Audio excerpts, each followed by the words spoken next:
And now, the SleepHawk Worldwide Podcast. Here are your hosts, Brandon Staton and Tyler Hansbrough. What's up, everybody? Welcome to the SleepHawk Worldwide Podcast. This is Sleep Dog with the Big Hawk. What's up, everybody? It's the Big Hawk. I'm excited to do this podcast. We're shooting this thing in the depths of the night, but hey, you know what? I'm excited to be here. It's a great day.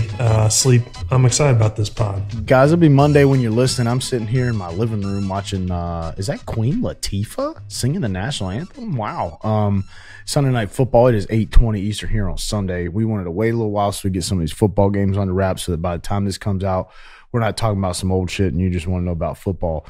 I've been sitting here watching all day. Watched it all weekend. I was down at in Chapel Hill last night for the big win. We're going to get into that. We're going to talk about this. Just maybe we'll put this last little conversation about this Tez Walker thing because it's so ignorant that we'll waste our I don't want to waste almost any more energy on it. We'll get into that. Team USA lost. Novak Djokovic won. We'll get into that. We'll recap the game. Talk about some NFL games. Who looked good, who didn't. Get Big Hawk's thoughts. So tell us what he really feels about Tua maybe. But first things first, man. Last night, Saturday night, Carolina 40, App State 34, 2 overtimes. If you're listening and you sound like I've been, smoking heaters all day, that's because I was at the game screaming my ass off all night. Damn near had about 7 heart attacks, but we pulled it out 2 overtimes.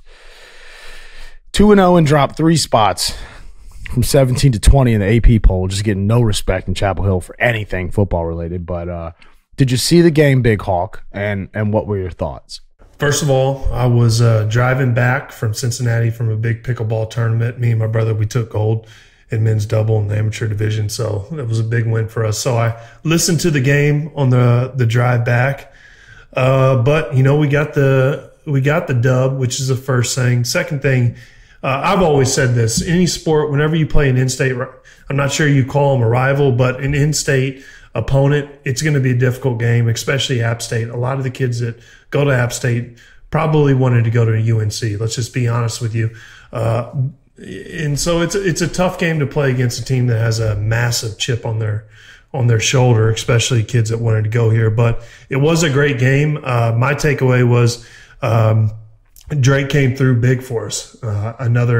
He's just proven to be one of these guys. He's one of these rare athletes, especially in college, where you get a lot of preseason hype and he comes in and he backs it up. Usually, you get this massive hype and there's a little bit, okay, I see what it's about. But no, he's coming through. He's winning ball games for us. And also, Sleep, anytime that UNC football gets positive press and everyone starts to build up, just like we get torn apart. So let's go ahead, man. Let's play this underdog role. We don't need to be hyped up because that's, Max said it. We don't handle success well. He said it last year. So let's keep this mentality. Let's keep sneaking up on people. I like it. Yeah, it was, look, I think App is, I hate it when we lose to a significantly lesser opponent and people just say, oh, but they're a good team, right? Like, you see it a lot, and I mean in general, when good basketball teams lose to lesser basketball teams, not singling out Carolina per se. But, a lot of times it's, they're just being, I just legitimately think App State is a legitimate opponent, right? They've won big games on the road at big times. They played us tough. They recruit well, I guess. I mean, and think about it, there's really not a lot else to do up there on the mountain, as they say. I thought they played a good game. I thought we didn't in a lot of ways necessarily, but, you look at Drake May, who, obviously I've been hyping the hell out of, but I ain't the only one. If you look at the stat sheet, it's not that impressive. 21 to 30, 208, no touchdowns, no interceptions. He had 11 rushes, 57 yards, and a touchdown. But he made the right decisions. He managed the game well. He did what he was supposed to do, and he led the team and was poised under pressure. He did show a couple times where I was like, it looks like maybe something got to him on a few plays here or there. But by and large, he's kind of the North Star, as goes he, so goes the team. Amarian Hampton, a running back, just absolutely blew up. Guy had 26 carries, 234 yards, 3 touchdowns. Every time that dude touched the rock, you were like, all right, this dude's getting a chunk. But Drake came up big when it mattered, man. And you know, early in the game, and there's some chatter like out there on Twitter and stuff about how early in the game, you know, we tried to run wildcat formations on certain, you know, kind of big, I think it's 3rd or 4th downs. I don't have the exact play calls and all that sort of stuff, but we were like, dude, what the hell are you doing? We got Drake May here.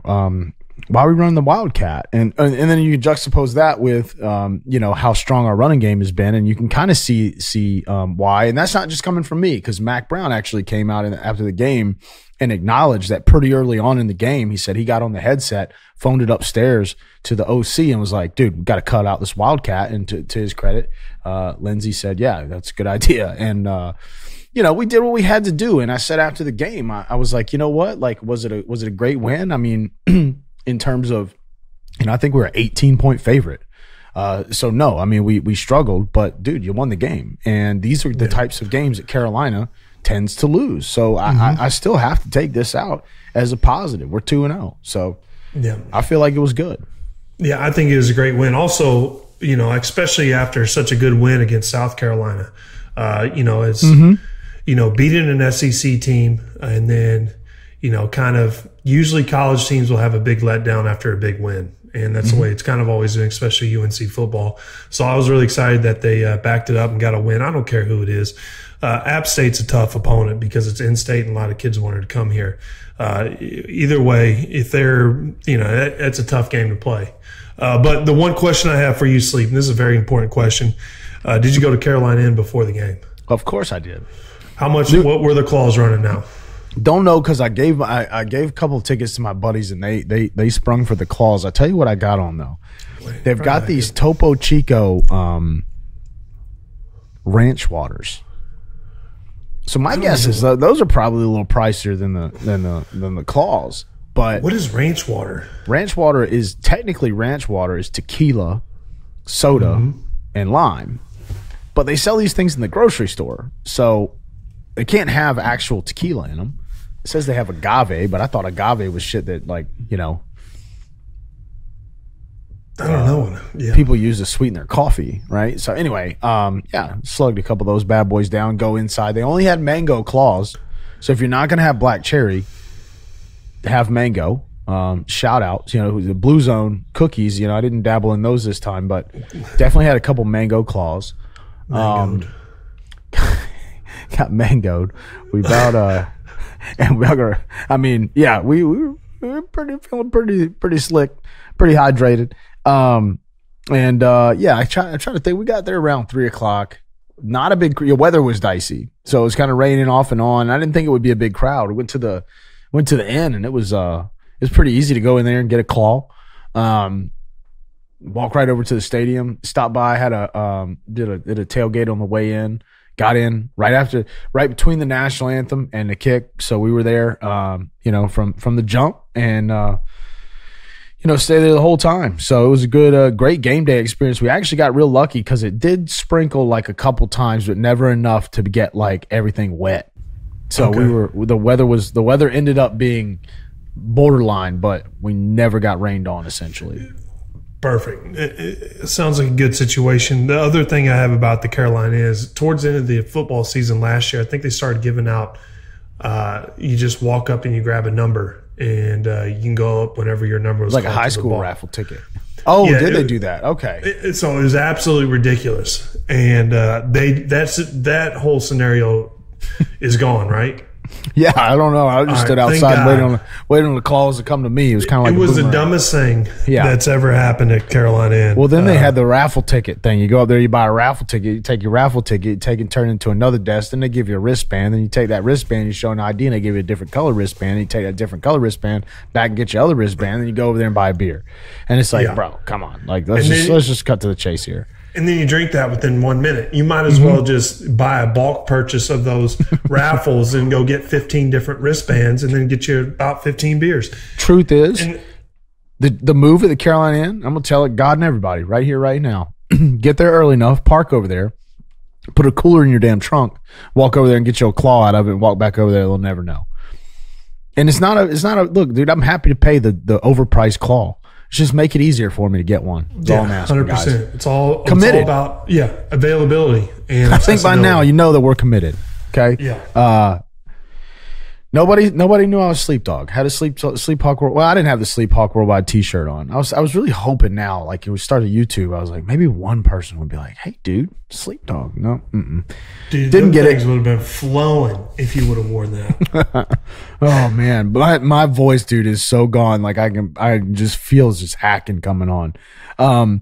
Dude, the game was great. I really feel like put all the other peripherals aside, the game was fun. We were in the game. We won. The game would not have been fun if we had lost the game, but we did. We won. And poor kicker, dude. Don't know his name, and I'm sure a lot of people do now.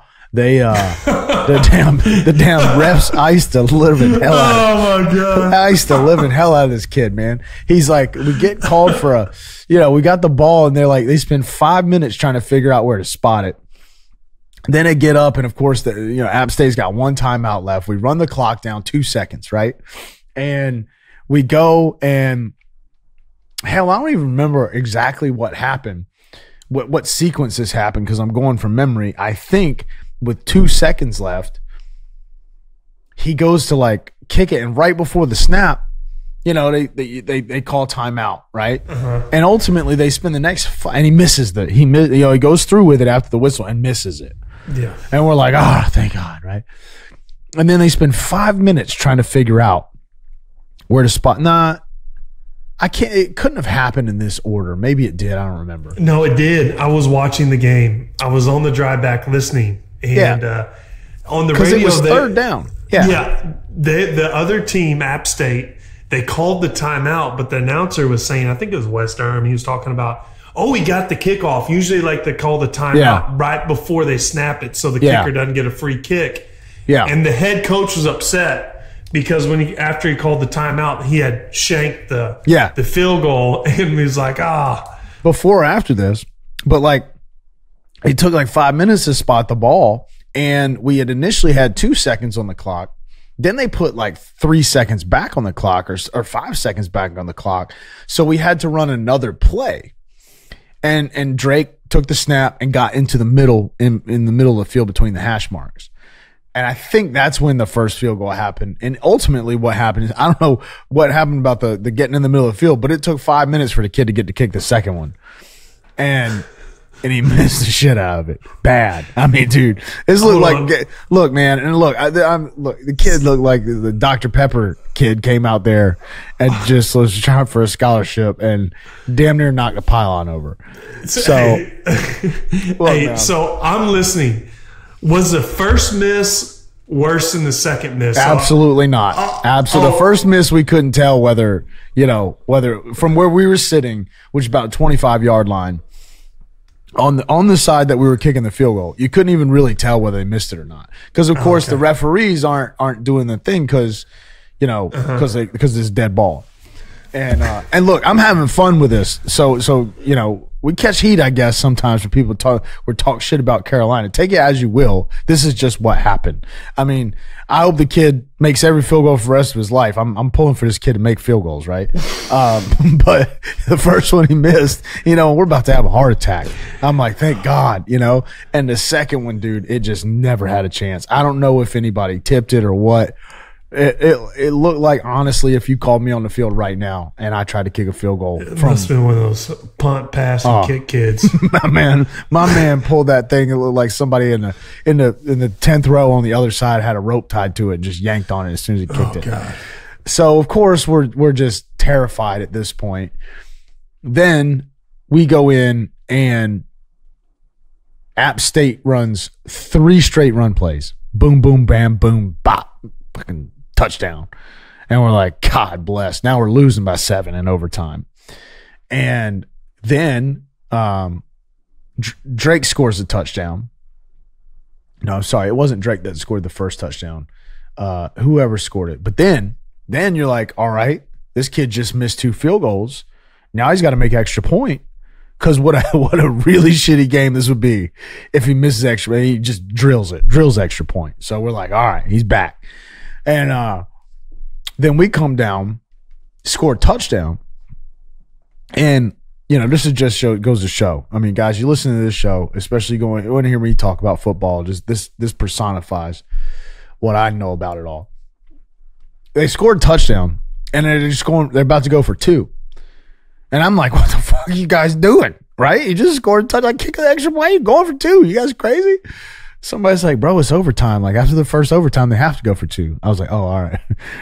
You have to go for 2 on the second overtime after a touchdown. I forgot. I mean, I knew that. I did know that, but I completely forgot about it. And so I'm like cussing people, and everybody's like, dude, chill out, dude. They have to go for 2. I was like, oh, cool. And we got it. Guys, or maybe we got, I was like, God, they're going to these clawed back the memories. My short-term memories clawed away. And then we got a good stop. And we won the game, and it was a blast. But I think at the end of the day, then the polls come out. We dropped from 17 where we were. We dropped to 20. I can see that. I understand it. I get it. I think it's wrong because you win, and this is college football, dude. You win, and unless you win ugly or you win ugly against a really good team, there's no way you should drop 3 places in the standing. But we did. Okay, fine, whatever. It's teams ahead of us that lost, and we still did that. So, I think we got Minnesota this week, and the whole time, all this time, what have I been saying? We get off 3-0 start, that's where we want to be. So we're 2/3 of the way there. I'll take it any way we can get it, and just get us. And the biggest thing is, we have a great run game, and there was a lot of talk before the season about with new OC coming in, less pass heavy. Is Drake going to throw the ball 40, 50 times a game? Well, so far, no is the answer. But also, we don't have Des Walker, probably the best receiver, one of the best receivers in the conference at least. And, it's due to this complete bullshit NCAA thing. We talked about it last time. Now they've ruled him ineligible for the entire season. And when we started at the jump and I said I was tired of talking about it, I'm not tired of talking about it in any way, shape, or form because of Tez. I'm tired of talking about it because it's so mind-boggling. This time you've had everybody come out against it. You've had Jay Billis come out strongly against it. You've had Pat McAfee covered it extensively on his show on Friday. This is making rounds, man. And here's the thing. You and I talked about this on Friday. I'm going to say this, and I'm going to shut up for a minute because people want to know your thoughts on this way more than mine. Here's my thing. They keep saying, they keep kind of ruling against it. And I think the biggest point of frustration for me is that they won't say why. Haven't heard anything about it. It's like if you got a justifiable reason, I don't have to like it. They keep saying that we don't comment on open cases. Well, guess what? You said the case isn't open anymore. You've ruled him ineligible, so it's closed. Why won't you do it? So I'd love to see somebody take some sort of action, but I just don't know if they can. Yeah, well, first of all, Sleep, my thought is it doesn't make sense to me. I don't understand what the NCAA gains by this. To me, he is eligible. The rule change didn't happen until after he had transferred. It just makes no sense to me, and I still can't understand it. The frustrating part to me is we just had this new guy take over the NCAA, this politician, and we already felt like, Charlie Baker.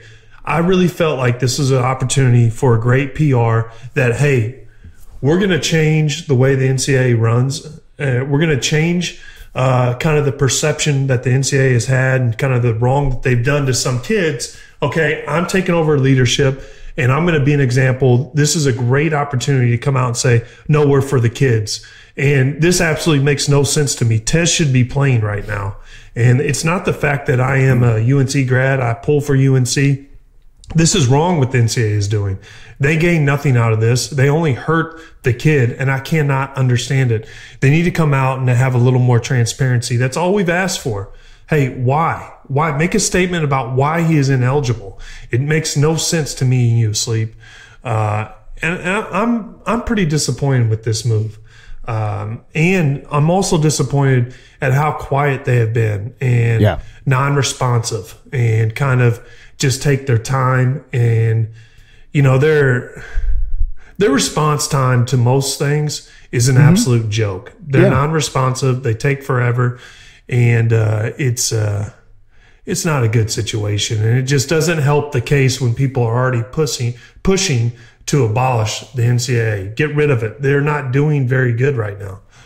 It feels, and I say this actually with some hesitation because I don't know, right? But it feels corrupt. It really does. Yeah, it feels this situation. I think a lot of people just throw that out there. I think it's pretty obvious that there's significant problems with the NCAA, right? But the thing I don't understand is that it doesn't seem that they've told the people even that are like involved. It doesn't seem like they've told Tez. It doesn't seem like they've told the university. It doesn't seem like they've told anybody that's directly involved in this. And if I'm the NCAA, I feel like I'm wide open to a lawsuit from Tez Walker. You've got to have a lawsuit. You're damaging. You're damaging this kid's like potential return for. Look, we could talk about this all night. It's like we're not even saying anything that people don't even realize. It's so obvious to every single person on the planet that you have people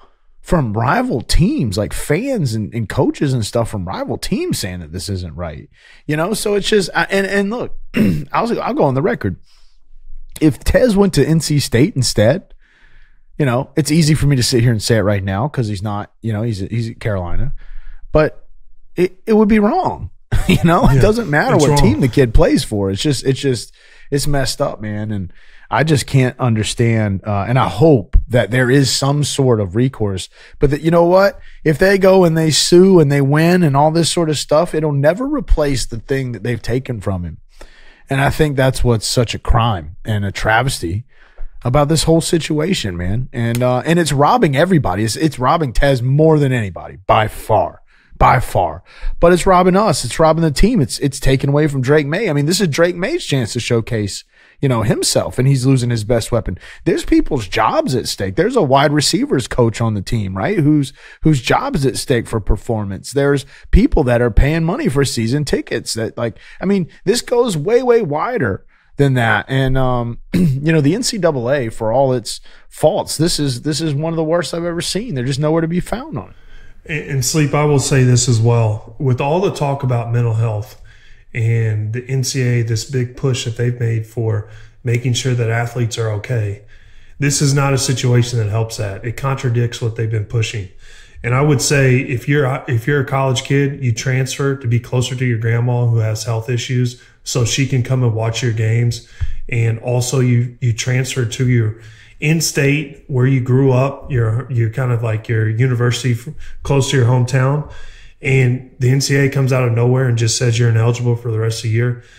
That's not a good place to be. It's not a good look for the NCAA. And also all this talk, you can't tell me that doesn't have a mental health impact on a kid. I would sue them. I would sue them till the brakes came off. I would sue them for everything they had. It's not right.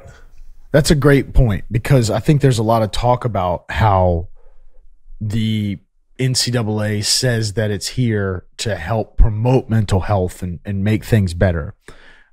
But there's a weird sort of like understory there that almost gets glossed over, which is that this has got to have a demonstrably a compounding effect on any mental health issue that's got to be there. Could you imagine this kid's what situation this puts him in?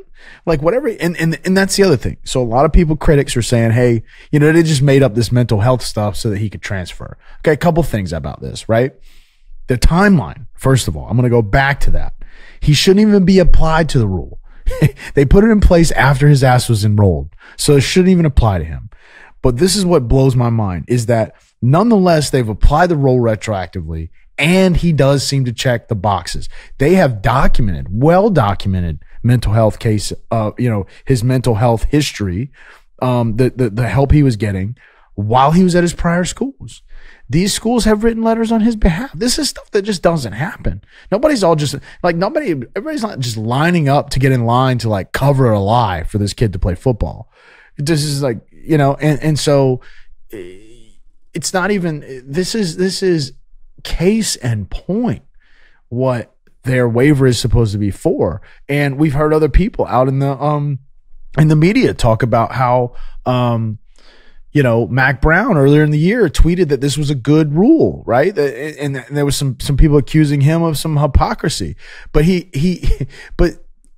he didn't say that this has still not said that the rule is a bad one. He's saying that the rule doesn't apply to Tez because Tez has a viable request, which is what the rule says. It says, hey, you can't just free for all this thing, but for good reason and in a right situation, you got to let the kid transfer. And that's what happened here. There's just no arguing it, man. And this is the last thing I'll say about it is this is not just coming from Carolina.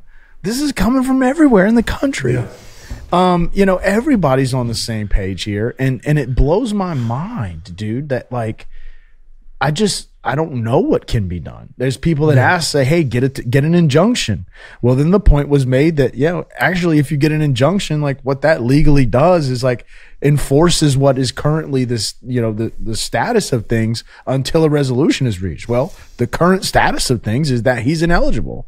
So that doesn't work. So I guess that at the end of the day, like this seems like it's like a Supreme Court case, dude. This is shit they're going to teach kids for a long time. And I just hope that this is really the death knell of the NCAA. Yeah, and Sleep, the other thing that people aren't talking about right now is this isn't the only situation that the NCAA is waiting on. There's kids that are transferred waiting right now to hear from the NCAA whether they're going to be eligible or ineligible for the basketball season. Mm-hmm. NCAA hasn't even looked at their cases. And to tell me that they're going to contact these schools and tell these kids a couple weeks before the season that they're ineligible, that is when they could be on top of it right now, deciding and getting ahead of these cases and giving these kids, a heads up of what's going on. Mm-hmm. Is instead of just being crushed 2 weeks before season. And every kid does it. Every athlete does this. It's where they picture themselves when they put in the work. They envision themselves having a great season and in a way kind of daydreaming about doing all these things that they've worked in the off season.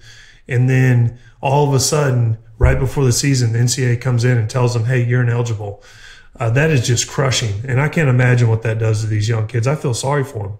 Yeah, it's a farce. It's just, you almost wonder, why don't they just let the kids play until they rule? Right. Yeah, instead of the way doing it this way. So, but that would probably file under the makes a lot of sense camp, and therefore NCAA is not going to get down with that. So I don't know, man. You just heart goes out to the kid, and it really does. It's taking away again so much from him and so little from us, everyone else. But it's taking away from everyone else too. And that's the crazy part is like, it's taking away from his teammates getting to be his teammate. It's taking away from, you can speak to team sports way better than the average person, man. Like imagine like one of your favorite teammates not being able to play, right? I mean, those experiences are life experiences that get shared to other people. It goes way beyond, wins and losses and yards and touchdowns. So I just hope something positive can happen for this kid because, dude, he's been dealt a really, really bad hand. And Sleep, I will say something to this too. It's never about really the outcome. And the reason I say that is because this kid has put, he's put in work with the team. He's put in work, practicing all this individual work with all these coaches. He should have the opportunity to go out there and showcase that. He should also have the opportunity to, in a weird way, lose. Okay. Yeah. To be able to, there's a lot to be said about how you handle losing and failing and how you do that. I think that is a good way to learn and how to get better. And also you've got to learn in life to how to handle negative interactions as well. Yeah. And the NCAA in a way is robbing that from him. And it is an absolute shame like we just talked about. But yeah. Our hearts go out to you, Tez. Hopefully see you back on the field at some point. I mean, damn, if I were you, I would I ain't got a whole lot. Old Sleep Dog ain't got a lot of cash sitting around, but if I did, buddy, it's I'd throw in on a whatever GoFundMe. The damn GoFundMe lawsuit fund. I mean, I'll get behind it. We'll pump it at least. We'll share the link. Yeah, we'll sue the shit out of them. All right, NFL. A lot of games today that we talked about last time. Just a bunch of snoozers, but a couple games stood out. I've been sitting here watching I didn't do the Sunday ticket yet, but I'm probably going to pull the trigger on that one next week. So I was just watching the cable games. Panthers, Falcons. Oh God. I'd much rather, I'd rather work at the NCAA. And then the other game was Tennessee, and God, it was so bad. I can't remember who they were playing. It was an hour, like 2 hours ago. But the, 3 games that stood out to me that were good, seeing, I think, just good storylines. San Francisco beat the shit out of Pittsburgh on the road. Brock Purdy. Everybody's like, is he this? Is he that? Like, dude, pretty solid game. Of course, I had Ayuk on the bench in my fantasy league. Guys, I have two fantasy leagues. I have 7 receivers across these 2 teams that scored at least 1 touchdown today. 6 of them were on my benches. I just absolutely unbelievable. And these, like, the guys I started, I'm not an idiot, right? Like, those guys just didn't show up to work. Got stuck in traffic, as Big Hawk would say. San Francisco, good game. Miami, I'm coming back to that one. Big Hawk's got some strong feelings about that. But the most interesting one to me, and maybe this is because this has like sports cards implications on it, but Green Bay played Chicago in Chicago, and a lot of hype around Justin Fields. I personally don't understand why people are still so hype about Justin Fields. They just think that he's going to turn the corner, right? Dude, Green Bay slaughtered them. And Jordan Love is the real deal. Jordan Love threw for like 3 TDs and like 300 yards. Got no receivers out there that anybody's ever heard of, and their top receiver was out today. Dumped a couple passes off to Aaron Jones and got some yards and touchdowns out of that. But just completely, they just smoked Chicago. And Justin Fields was like shit. And then Tua, man, it either. I'm with you. I don't get it. I don't understand the Tua hype. The Justin Fields hype. Yeah, everyone's hyping him up like he's about to be Aaron Rodgers or something. Yeah, I haven't seen it. I think they think this guy's going to be like the next Jalen Hurts. And listen, man, like they went out and got Claypool, they got Mooney. They got, Cole Kmet's a pretty decent tight end. Dude had like 2 catches. So, he had a handful of catches with 40 or 50 yards. So I just thought that was interesting. And then Miami, Tua just went off. Tyreek Hill went off. And guys, Big Hawk feels about Tua maybe more strongly than I feel about Russell Wilson. Not a Tua fan. Not a Tua fan. I almost wish that Big Hawk had asked Tua that question at the press conference that who was it? Somebody said he was like not working out or something. Was it? No, so Tua, the one thing that I doing laughed the jiu-jitsu. About, yeah, he was like, "Hey, what'd you do this offseason to help improve your game?" I learned how to fall.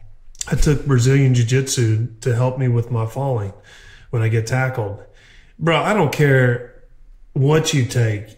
I mean, if you get blindsided and some dude's 300 pounds and just solid muscle just screaming at you and just blindsides tackles you, I don't care how you land. Your body's going to be hurting. I don't care if you're the quadruple black belt in Brazilian jiu-jitsu. Well, I hate to break it to you, Big Hawk, but they just throat chopped the damn Chargers today. And I know that you know that because you picked the Chargers in your survival pool. I picked the Chargers in the elimination pool, and this is the 3rd year I went out in the first week. And I couldn't be more thoroughly pissed off about it, Sleep, because I won the damn league one year. And when it first happened, there's a lot of people that's in this league now. And it would have been a significant chunk of change. Well, wasn't that game in Miami? Man, or was it listen, I got a qualm with all the Miami Dolphin fans out there. You guys are fake fans. It was not on that. Wow. They're fake fans, Sleep. I mean, okay, first of all, the Dolphins historically suck. Okay. They haven't been good since Marino. Ray Finkel. Yeah, and their new coach, he's a little bit too much for me. I didn't really like how he handled the Tua situation when Tua got his clock wrong last year. And honestly, I don't really like these short quarterbacks. And, like these Kyler Murrays and these Justin Fields and Tua Tagovailoa, he fits right into that. I mean, he is like the statue for it. And I guarantee you, if you put me back there taking snaps and I have Tyreek Hill running that sideline, hell, I'm going to have a great game. I mean, Tyreek had a great game. Yeah. He had about 213 yards. Yeah. Guy's a cheetah. I mean, good point. I mean, you put me back there, you back there taking snaps. We're going to have a good game if we have Tyreek Hill. We have some pretty good O-line. But that's my pick six. I'm watching this game, dude. Speaking of bad quarterbacks, old Daniel, what the hell is his name? From Daniel Jones. Yeah, he just threw a pick six. God damn, I got him on my fantasy league. I hated that pick too. Buddy, the Giants are down 15-0. There's 2 minutes and 22 seconds to go in the first quarter. You know who I think the most I got Saquon Barkley. Is he having a good game? Well, he just caught the pass ish and got lit up, and the ball just popped up in the air, and safety grabbed it and walked into the end zone. So probably not. Definitely doesn't have any touchdowns. They have 0 points. Saquon. I was in this weird spot where I had to draft Saquon. He was the guy that was there, you know, and I was like, ugh. I read flag. And I did it. And looks like my season's over before it started. Yeah, well, I took Jonathan Taylor. Doesn't even look like he's He's not even practicing yet. You guys, damn sleep. You know who I think the most underrated quarterback is? Underrated quarterback. Hang on. I was gonna try to guess. Yeah, Kirk Cousins would be your guy. I think you got. I can see you like Kirk Cousins. Yeah, and he takes heat. I don't like that. He's finishing top 10 in fantasy points for quarterback in the past 3 or 4 years. Most people wouldn't think that. Oh yeah, he throws it. He throws it a lot. And they lost today too, didn't they? Who they play? I'm up here at score checking here. Tampa. Whoa. Tampa beat them. That's a bad loss. Baker Mayfield, baby. Damn.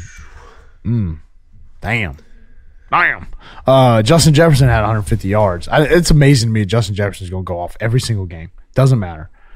I don't know how the hell they lost. You know who's really good this year, and I called it before the podcast, is the 49ers. I mean, they just railroaded Pittsburgh, and it was comical. Yeah, they're gonna be real solid. Well, SleepHawk, I got a pretty solid Brock Purdy Silver Prism auto rookie card. Waiting to get that one back from PSA. So anytime, even though I don't give two shits about 49ers or Brock Purdy, I always think about that. I always think about my investments when these guys start. I like Brock Purdy. I think he's cool. I mean, last guy drafted, dude. Hard not to root for him. Mm-hmm. Oh, Sam, man. Sam got us a W against look, here's the deal. It's funny. I just thought of this. You jumped my shit when I tried to tell you that Washington was a poor man's Tar Heels. And I tell you what, today was the exact same thing I said. Washington beat Arizona at home 20-16. Okay? And it was like the same exact experience we had yesterday watching Carolina and App State. It's like a game you're supposed to win, a game against somebody with nothing to lose, a Carolina quarterback that's really good, and a lot of questions around everything else. Pretty good defense, etc. And, we pulled it out. Old Sam didn't have like the best game on paper, but he won. And I think that's, and I was telling you this before we started recording, is in Washington, that's all we care about. Yep. You don't need to be Tom Brady. Just win us some games. And if you can do that, figure it out, dude. I don't care about your stats. Just give me something to root for Christ's sake. You guys would have taken Tom Brady, though. Oh, yeah. Uh-huh. Oh, yeah. But see, we would have ruined Tom Brady. We'd have ruined Tom Brady's career, dude. Tom Brady wouldn't have been Tom Brady. Would have been like Tom Brady would have been like another Kirk Cousins. Trent Dilfer. Yeah. Well, Kirk Cousins was probably the best quarterback we've ever had. If you really, really think about it, Kirk Cousins might be the best quarterback in the history, except maybe Sonny Jurgensen.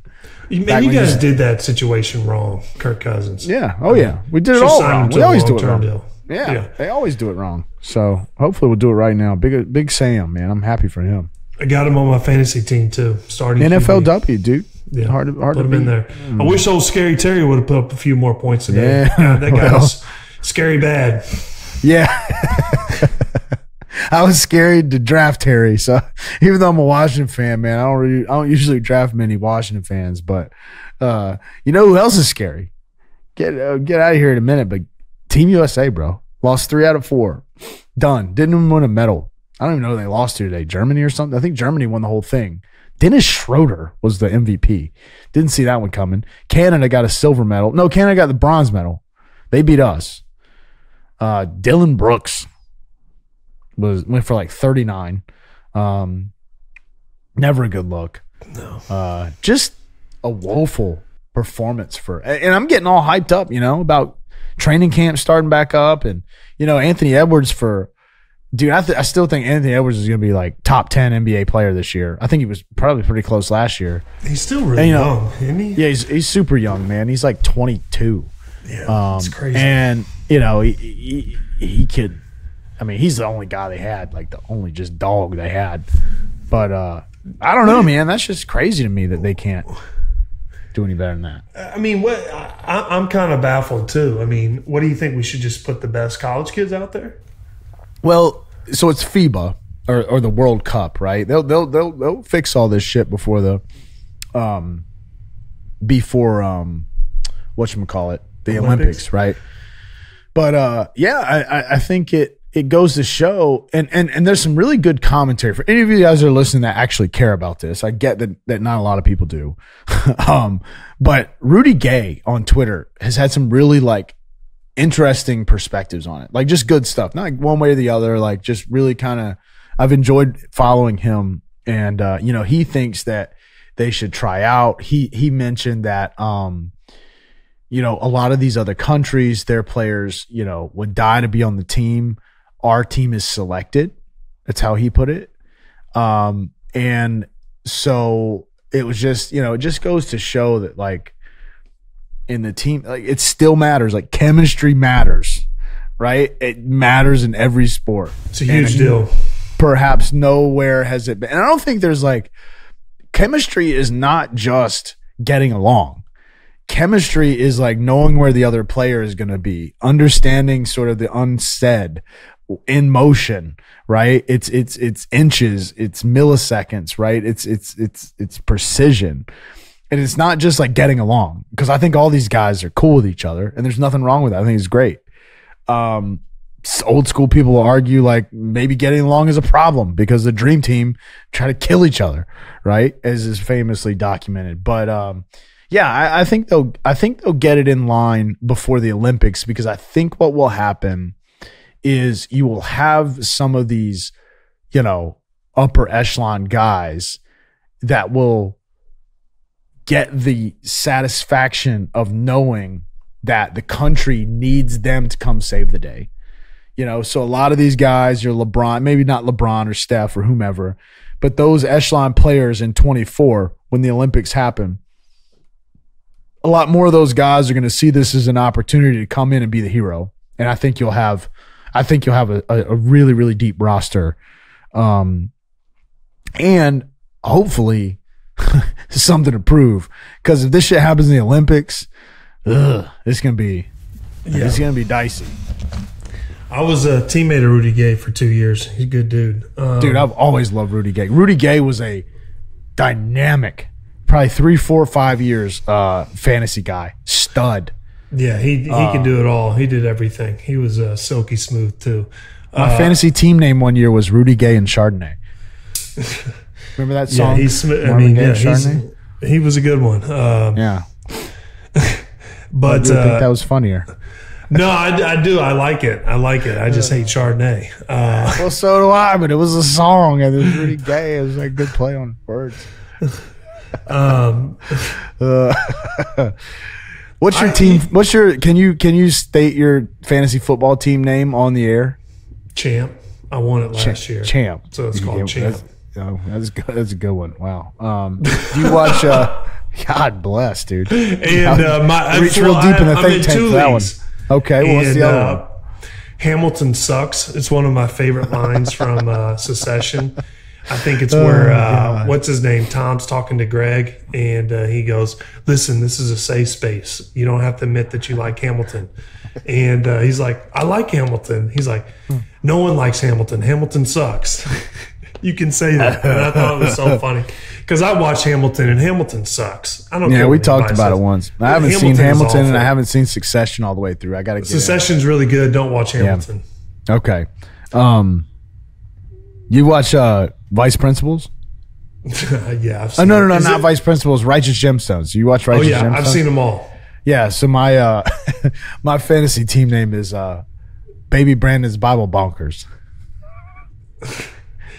So is that an up? It's been forever since I've seen. Dude, the third season. Have you seen all 3 seasons? Where Baby Billy wants to do the game show, and it's called Baby Billy's Bible Bonkers, and it's he's pitching all this stuff to the kids, and they're like, this sounds exactly like Family Feud. And he's like, this ain't Family Feud, and it is. This is exactly as like Family Feud, and it's like all Bible related questions, and the 2 families get up there, and it literally asks. He's like, this is not Family Feud, and he asks a question. They call 2 people up there, and they dance, and they stand at the thing, and they ask a question and slam on the buzzer. I mean, it's the exact same thing as Family Feud. And it's so stupid, man. I love that show. It's hilarious. It's a great show. I literally spent weeks trying to come up with something Gemstones related. I wanted to be, because if I'm going to do a play on words on a player, that player's got to be on my team.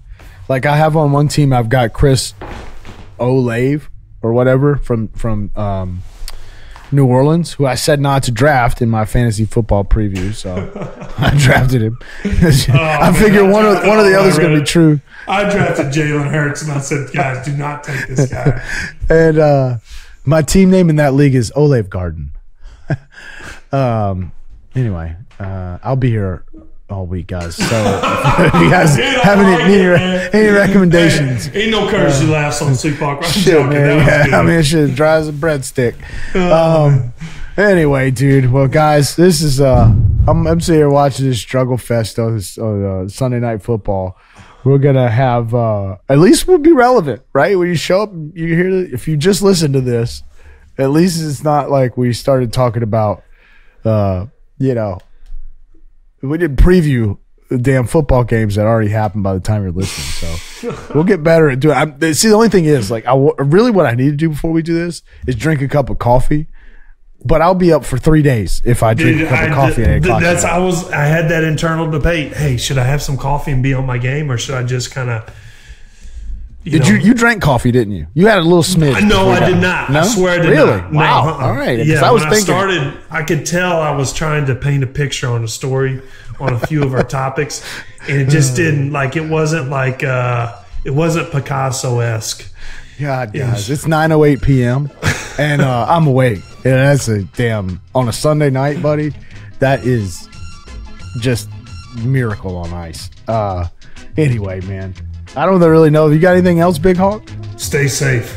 Stay safe.